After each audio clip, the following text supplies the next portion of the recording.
Boa tarde, senhores congressistas. Vamos dar início a mais uma sessão, a primeira simultânea do programa deste Congresso, dedicada à nova vida e à nova civilização. Que sinais já se detectam do novo amanhã? Será uma evolução do que hoje vivemos ou uma ruptura com tudo o que conhecemos? As TIC do futuro, com a criação de redes de comunicação de alto débito, prometem transformar tudo e todos, o que implica desafios, mas também muitas oportunidades. Cidadãos em rede mais informados, mais interventivos, mais sustentáveis. Empresas com modelos de negócio diferentes. Serviços públicos crescentemente personalizados, com respostas mais rápidas e eficazes. Uma sociedade mais justa, com mais oportunidades e mais mobilidade social. Vamos espreitar o futuro a partir do que existe hoje e tentar determinar onde estará The Turning Point. A vossa atenção à moderadora desta sessão, a jornalista da SIC, Ana Lourenço. Muito boa tarde a todos. Turning Point é então o tema que nos traz aqui hoje para discutir o que as redes de nova geração alteraram e alteram ainda hoje na nossa forma de vida, na nossa qualidade de vida, na forma como nos relacionamos e, por consequência, até na formatação do nosso pensamento. Não sendo de todo uma especialista na área, correndo até o risco de, entre painel de oradores e espectadores, ser uma info excluída, não resisto a torturar-vos durante breves instantes, prometo, com aquilo que é a minha experiência como jornalista e aquilo que foi a mudança provocada pelo avanço tecnológico nas últimas 2 décadas. É essa a minha experiência. Eu comecei nas rádios, eram ambientes marcados pelo som de máquinas de telex. A esta distância é quase caricata a memória que tenho da corrida que fazíamos para as máquinas de telex, todos na redação, sempre que elas apitavam a dizer que havia um urgente. E ficávamos ali a olhar para elas enquanto elas debitavam, linha a linha, devagarinho, o take inteiro. E a seguir corríamos para as máquinas de escrever, porque também não havia computadores. Na rua, a corrida tinha de ser ainda mais rápida, porque também não havia telemóveis. E então corríamos para a redação. Havia um outro exercício, que às vezes também era muito caricato, que era utilizar os telefones fixos, ou públicos, ou dos cafés, para fazer entradas, intervenções em direto. Era um exercício interessante que consistia em abrir o bocal do telefone, fazer uma ligação direta ao gravador de fita, e às vezes era uma fita porque os donos dos cafés achavam que nós estávamos ali com uma marosca qualquer para não deixar cair períodos e não querer pagar a chamada. E às vezes isto dava assim umas lutas interessantes em direto também. O primeiro telemóvel de serviço que eu carreguei, e acho que a palavra é mesmo esta, carreguei, tinha mais ou menos esta dimensão, parecia assim uma caixa de detergente para a roupa, para 80 doses, pesava como se desse para 800, na verdade, e era generoso ao ponto de nos deixar fazer para aí 2 entradas em direto. E a partir daí só servia para ser carregado. E eu estou só a falar da rádio, porque hoje faz-se televisão em direto com um telemóvel que pesa 100 gramas, e isto com uma qualidade muito aceitável. Eu creio que grande parte dos espectadores não perceberão sequer a diferença. Lembro-me também, nessa altura, quando só havia RTP, tínhamos todos o cuidado, a deferência com os colegas da RTP, de os deixar fazer as primeiras perguntas, porque a técnica de montagem era muito complicada, a manobra era muito complicada, eles eram os primeiros a abandonar as conferências de imprensa para conseguir ter as peças prontas às 8 da noite. E havia aquela diferença, eles faziam as primeiras perguntas para se irem embora.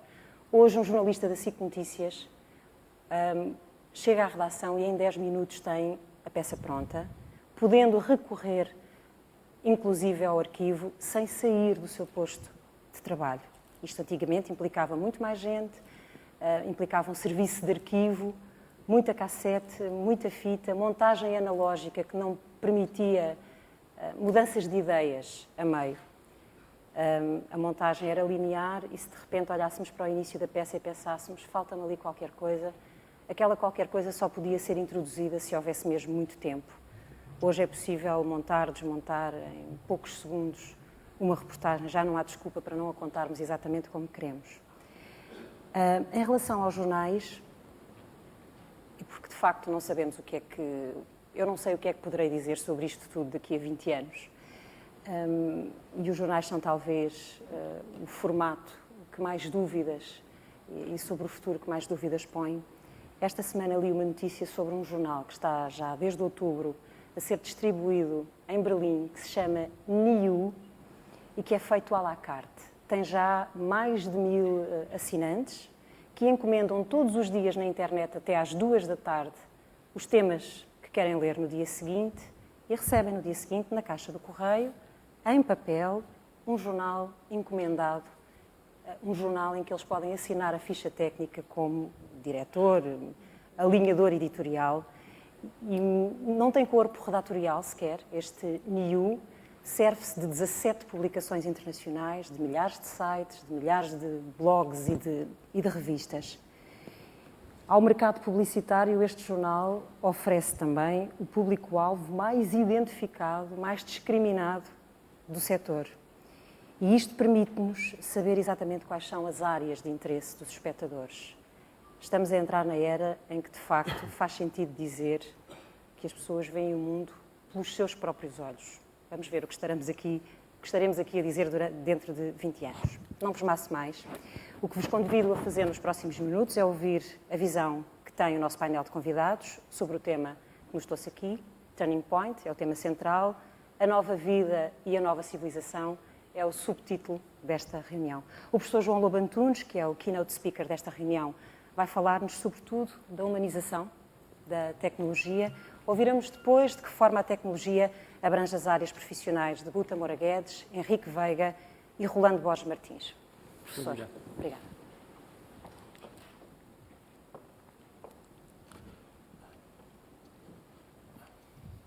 Boa tarde a todos. A senhora doutora Leonor Beleza, Presidente do Congresso, e o Vasconcelos, querido amigo.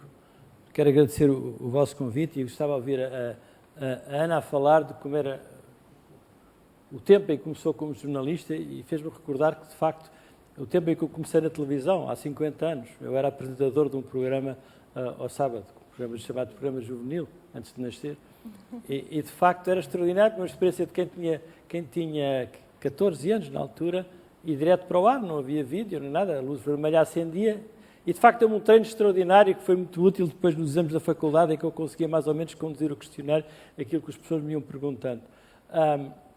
Eu pensei, em resposta a este convite, que teria de falar essencialmente da minha condição de médico. E médico de uma especialidade que é, provavelmente, das mais complexas, das mais arriscadas, das mais perigosas. Mas é também aquela que mais beneficiou dos avanços da tecnologia. Nós somos cada vez mais técnico-dependentes naquilo que fazemos e talvez valesse a pena meditar um pouco, refletir um pouco desta ligação da tecnologia do homem, o homem são, o homem doente, o médico, todos vós.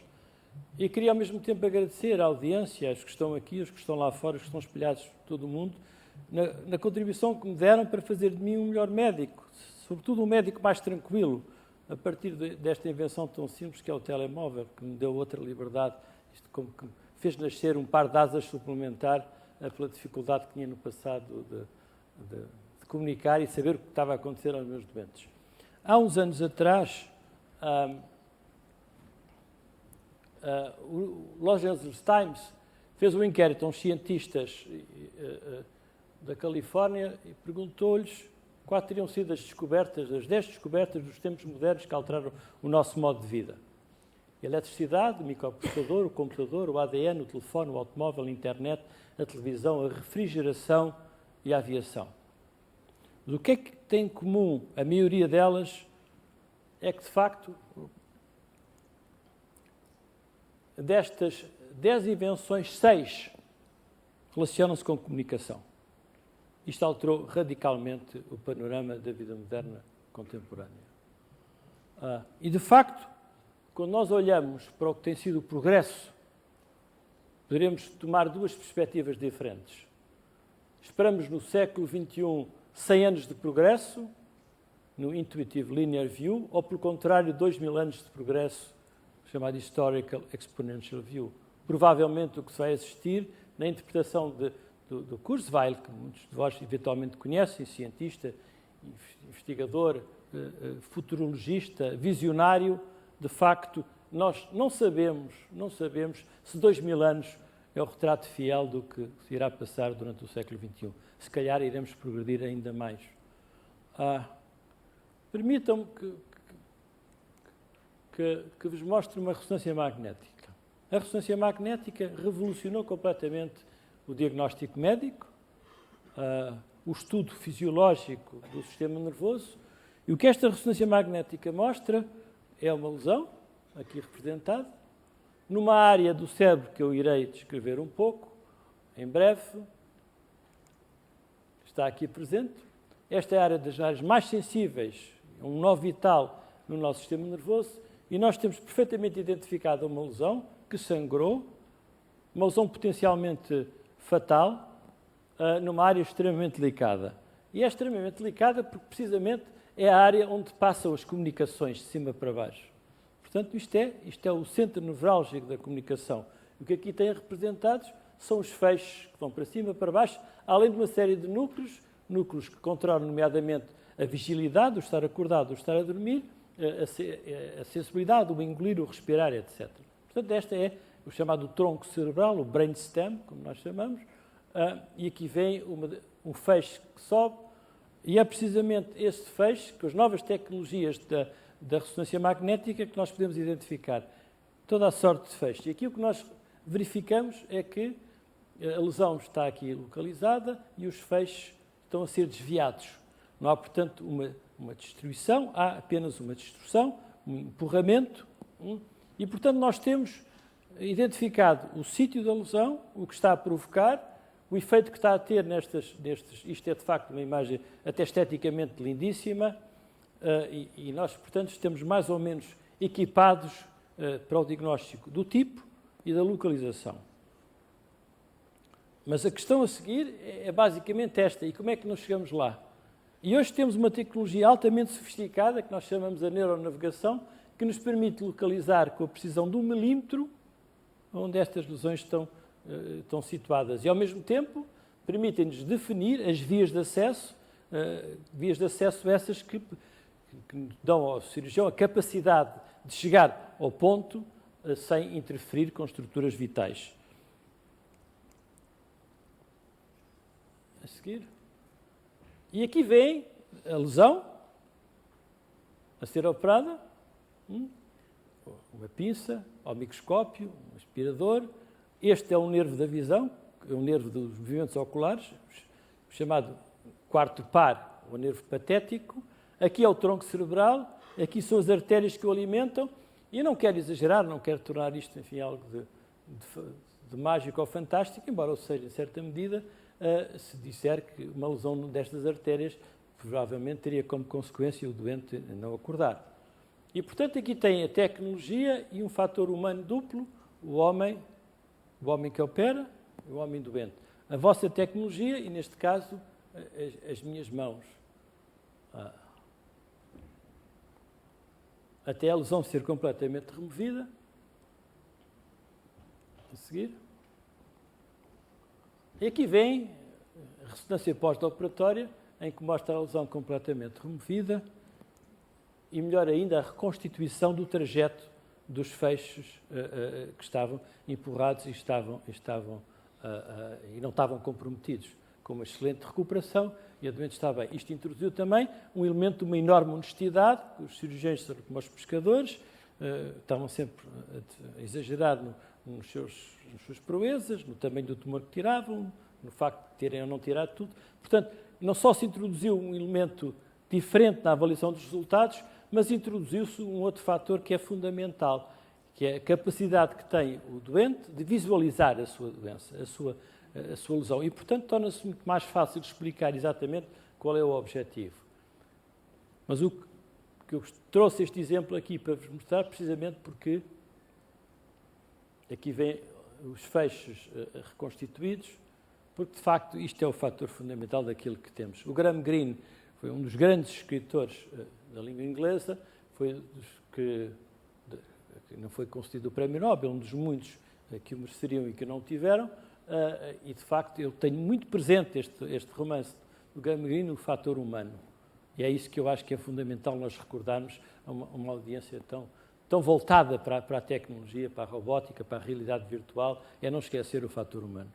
Outra contribuição que os senhores nesta sala, e particularmente os que estão numa outra simultaneamente, introduziu é aquela que vos vou mostrar a seguir. De facto, os senhores criaram uma nova colega, que nunca trabalhou no hospital, que não é responsabilizada pelo que diz, que não se cansa, que tem uma infinita paciência, não se zanga, está disponível a toda a hora e que se chama internet. E a consequência disto é que hoje, praticamente sem exceção, não há um doente que me chegue, que me diga, já fui à internet. E, portanto, a assimetria de conhecimento, que era... a primeira vez que eu tive esta experiência, já foi há 2 anos, foi fazerem perguntas sobre uma situação que não era comum e depois, no final, dizerem-me assim, acertou em tudo. Eu já fui à net. O que é extraordinário. E mais. Agora passa-se uma situação ainda mais extraordinária. Não só vão à net para saber a informação sobre o que têm, sobre as várias opções cirúrgicas, mas também já viram o meu currículo. E já sabem quem eu sou, o que é que fiz, o que é que me interessa. É por isso que este enorme brouhaha que se fez acerca do testamento vital, que viram nos jornais com certeza, e matérias afins acerca do consentimento informado, o consentimento informado que hoje é prestado no ato médico é de uma natureza completamente diferente. Porque, invariavelmente, mesmo as pessoas de aparência mais modesta, se não foram à net, já foi a neta, ou já foi a filha, ou o filho. E, portanto, o que hoje em dia é relevante saber e informar é qual é o seu resultado, qual é a sua experiência, o que é que se pode esperar da sua série. E isso é que, efetivamente, lhes interessa. Muito mais sobre se vai operar, quais são os riscos. Eles já sabem tudo. O problema é que, se calhar, sabem demais. E, de facto, há coisas que nós não gostaríamos de ver na net. Por exemplo, como construir uma bomba atómica com material acessível. E houve um rapazinho, um estudante do liceu com 15 anos, que foi visitado pelo FBI porque, de facto, tinha uma proposta de uma construção de uma bomba atómica. Só é preciso dar no urânio, que ele podia comprar no Irão, porque havia na net 536 páginas sobre como construir uma bomba atómica. E depois também, como modificar o vírus da gripe para libertar o veneno de serpente, a biologia molecular pode fazê-lo, ou como alterar o vírus da varíola e torná-lo imune à vacina, como construir um avião teleguiado barato com GPS e um computador portátil, como o plano dos reatores nucleares americanos, a informação detalhada sobre os dados pessoais da saúde de 10 milhões de portugueses. Ou seja, a expansão das tecnologias de informação vai chamar a atenção por uma coisa que é antiga, que já está na Bíblia, que é o conhecimento proibido. De facto, provavelmente há coisas que não se devem saber, ou que não devem ser transmitidas. Isto contrasta com aquilo que foi uma grande conquista civilizacional, que é o free flow do conhecimento, a troca de informação, que hoje em dia deve ser olhada em certos pontos com uma certa reserva. E quando eu falo com os meus doentes, eu tenho sempre em mente estes versos do T.S. Eliot, where is the life we have lost in living? Where is the wisdom we have lost in knowledge? Where is knowledge we have lost in information? Ou seja, informação não é conhecimento e conhecimento não é sabedoria. Informação não é conhecimento e conhecimento não é sabedoria, que é uma coisa que eu constantemente recordo àqueles que me procuram. Curiosamente, poderia-se pensar que isto das tecnologias é uma coisa moderna. Não é verdade. Francis Bacon, que foi o primeiro teorizador da filosofia da ciência, há mais de 4 séculos, já distinguia a ciência frutífera e a ciência luminífera, ou seja, a ciência da qual decorriam resultados práticos que podiam ser utilizados para melhorar a condição humana, que aliás o Santo Agostinho, na Cidade de Deus, já tinha chamado a atenção, e ele dizia da ciência iluminífera, aquela que revela, a ciência reveladora, a ciência da descoberta, e é interessante que muitas vezes confunde-se invenção com descoberta, são duas coisas diferentes. A descoberta é aquilo que lá está pronto a ser descoberto. A invenção é uma criação. E, de facto, o Bacon dizia truth and utility are the same thing. Portanto, o conceito da aplicabilidade do conhecimento científico tem séculos. A tecnologia não são só os produtos e os instrumentos, são também as consequências que lhe estão associadas. Consequências de uma dimensão, muitas vezes, imprevisível. E um facto que é necessário chamar a atenção é este, é que a tecnologia, muitas vezes, cresce mais depressa do que a ciência que a gerou. E por isso é usada a metáfora da vassoura do aprendiz de feiticeiro, que a certa altura se torna autónoma e depois é absolutamente imparável na sua atividade.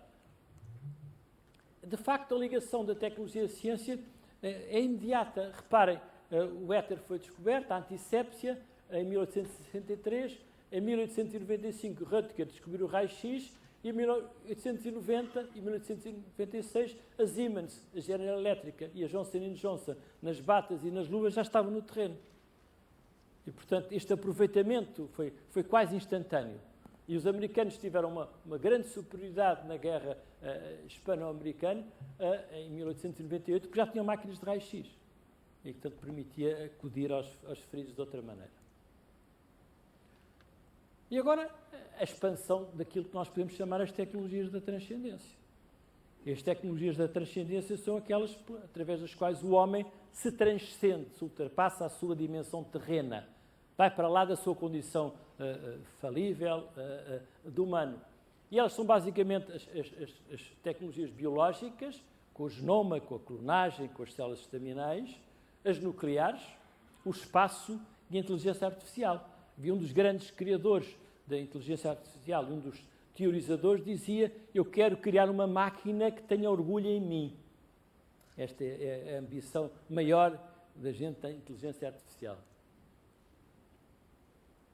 E depois, obviamente, isto deu lugar a um marketing. Vocês vejam, se quiserem interessados com novos traços genéticos, como criatividade, extroversão, etc., podem escrever ou podem estar em contacto com o Genome Gateway Center em São Paulo, Brasil, e noutros sítios desta... Perdem o vosso dinheiro, mas também não faz mal, é uma experiência interessante. E vendem...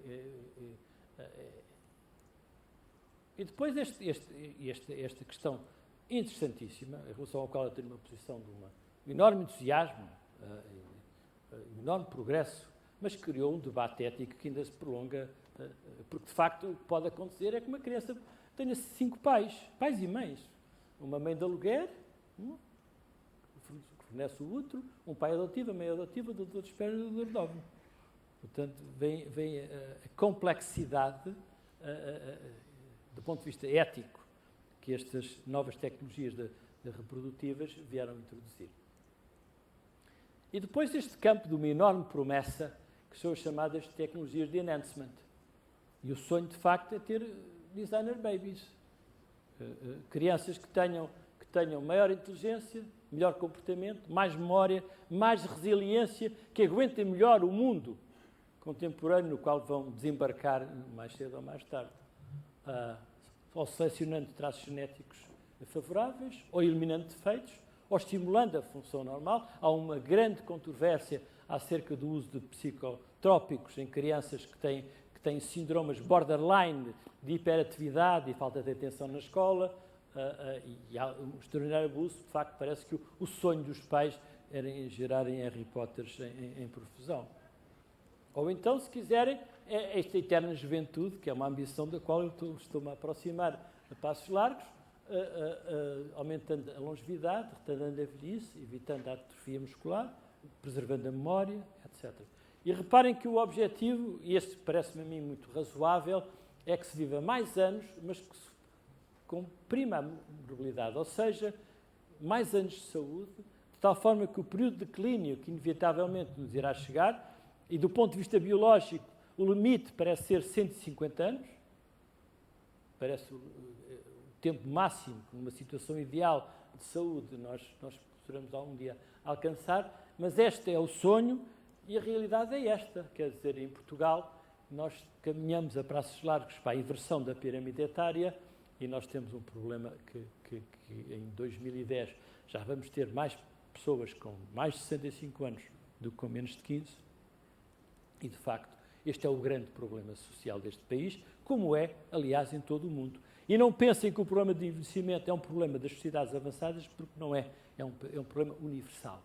E aqui está representado o mapa de Portugal e a distribuição, as manchas de envelhecimento, particularmente na Beira, no Tejo Alto, e há terras como Penamacor e Ilha Nova, em que 40% da população tem mais de 65 anos. E o que é também importante, e é isso, o Diogo fez uma apresentação no simpósio da Gulbenkian, que eu tive a honra de comissariar, muito interessante sobre isto, é que as vossas tecnologias podem ser um fator decisivo para atacar de uma forma global e energética o problema do declínio da velhice. E mais, um outro problema que não está aqui representado, mas que é o seguinte, é o facto destas manchas de idade acompanham as manchas de solidão, de abandono, embora o abandono e a solidão tenham uma outra mancha nas grandes cidades. O Freeman Dyson é um físico, é um matemático, é um homem que fez toda a matemática, digamos, que levou ao trabalho, que sustentou o trabalho do Richard Feynman, e é um homem que pensa de uma forma magistral, e ele chama a atenção para isto. São as tecnologias que os senhores e as senhoras desta sala e lá fora têm produzido e têm criado, igualizadoras, ou seja, servem a população across the board, ou, pelo contrário, são cada vez mais brinquedos para ricos. É que, de facto, quando as tecnologias foram introduzidas, e estamos a falar, por exemplo, da refrigeração, ou dos antibióticos, ou das vacinas, atingiram, enfim, com grau variável, mas, de um modo geral, toda a gente. Agora, a maior parte das coisas que foram lá fora são, em grande medida, brinquedos para ricos. O Freeman Dyson tem um livro muito interessante, em que se chama O Sol, o Genoma e a Internet, cuja mensagem é isto: aproveitando a energia solar, modificando geneticamente as culturas, produzindo, portanto, trigo, quiserem, que resista à seca, que resista aos vários parasitas, etc. E usando a internet, se calhar, temos a resposta para a pobreza no mundo, e é interessante e vale a pena quem se interesse por esta matéria ler este livro. Isto é uma homenagem à Fundação Champalimau e não só. Isto é para... Tomei o problema da cegueira no mundo, e particularmente da Índia, que é um problema social, com uma enorme nobreza moral, e contrastar ao mesmo tempo com outras tentativas tecnológicas em que eu próprio me vi envolvido. E, de facto, o Benjamin Franklin, que era um homem genial, além de ser um político muito astuto, surgiu a ideia de usar a estimulação elétrica para curar a cegueira. E, de facto, nós começámos em 1973, o Bill Dobell, e eu estava nessa altura na Colômbia, a estimular o córtex da visão através de elétrodos assim colocados. E o que isto permitia era, por exemplo, estimulando estes elétrodos aqui representados, os cegos reconheciam imagens e figuras. E até chegámos ao modelo da visão artificial, da prótese visual, em o que veem aqui, basicamente, é uma câmara de televisão montada nos óculos. Depois isto está conectado a um computador. O computador transforma a informação visual em estímulo elétrico. Isto depois vai até este pedestal, e do pedestal partem os cabos até um array de elétrodos que está encostado na face interna do lobo occipital, que permite o grau de visão que vos vou mostrar a seguir. Isto demorou, nós implantámos isto em 1983 e, de facto, demorou 25 anos a criar o software que permitia transformar a informação visual no estímulo elétrico. E chegámos ao ponto em que, tendo o algoritmo certo, se podia identificar contornos, como veem aqui, e isto, um manequim, um boné, aqui representado. Isto era o Jerry era cego, o Jerry não tinha, aliás, globos oculares, tinha tido um acidente. Jim, I would say these legs are pointing up in the air. Ele está a dizer que está a ver um E com invertido.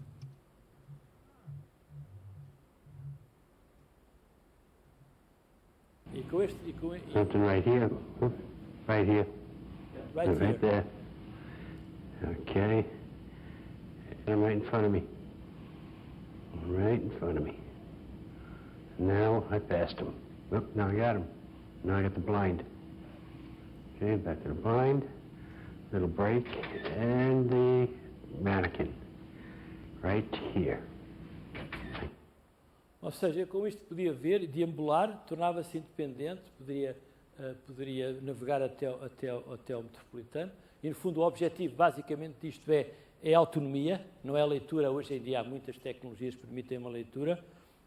E este já foi implantado em Portugal. I was able to very carefully drive and look from my left side to my right side, making sure I was between the row of trees on the right and the building on the left. When I got near any obstruction in the front, I would see that there was an obstruction. I would also see the lack of obstructions, and then when I backed up, I would be able to inspect for instructions there.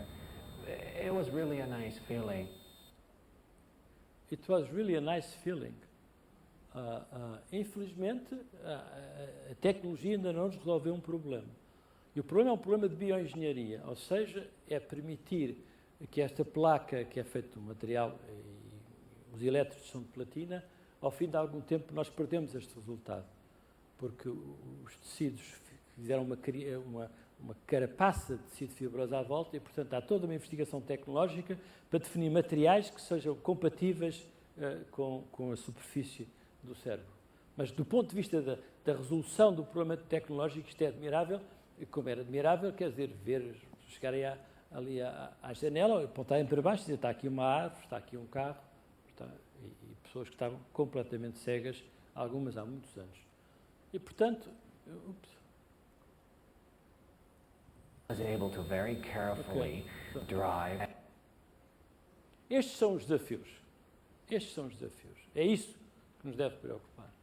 Os conflitos armados, as alterações climáticas, as doenças transmitíveis, a educação, a instabilidade dos mercados, o governo e a corrupção, a malnutrição e fome, as populações e a migração, as condições sanitárias e a água, e os subsídios e as barreiras comerciais. Esses são, na realidade, os desafios que o mundo tem que enfrentar nas próximas décadas. Mas para isso nós temos que recordar também e com isto vou terminar, esta sentença do Albert Einstein.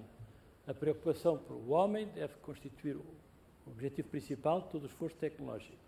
Concern for the big unsolved problems, how to organize human work and distribution of common duties in such a manner as to assure that the results of our scientific thinking pode ser uma bênção para a humanidade e não uma maldição.